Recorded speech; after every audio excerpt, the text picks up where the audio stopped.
kuningiz zo'r o'tayotgan bo'ladi, ayasi telefon qiladi. O'g'lim yaxshimisan deydi. Yaxshi rahmat siz. Chekarakka o'tgan gap bor deydi. Chekarakka o'tasiz. Ha, gapiravering siz. Ha, bu uy kelaver, uyda gaplashamiz. Seni ham yuragingni siqmay deb o'chirib qo'yadi-yu. Yuragimni siqib qo'yganingiz yaxshi edi. Siqib qo'ydingiz o'zi. Hamma yo'qda eslashni boshlayman men. Hamma yo'qda. Yoshligimda ko'chada bolalar topolmasin deb ko'chaga bekitib qo'ygan qilichim, o'zimdan topolmay qo'ygan ash qilichimni ham qayerga bekitganimni eslayman. 3-sinfda dastiga chiqib ayta olmay qo'ygan she'rimni ham eslayman. Hamma yo'qda eslayman to'g'risida. Hamma yo'q esimga. Sizlar banisiga tushib qolish planini tuzganmisizlar? Yo'l qo'y. Men yo'l qo'yna shunaqa narsa tuzib ketardim. Hozir mashina olib ketsa zo'rlar.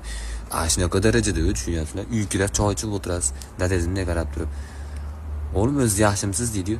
Sizlayaptimi demay nimadir qo'ygan. Bo'ldi. Uje o'lim statiga qo'yilgan sizga. Sizlaganni o'rniga mana shu shapalama bur jag'im qiyshaytirib berib, mana atal ichib beradigan qilib bergan yaxshi. Uni o'rniga. Sizlamasa deyman. Sizlarda qanaqa bilmadim. Men sizladimmi uje demay o'laman ekan.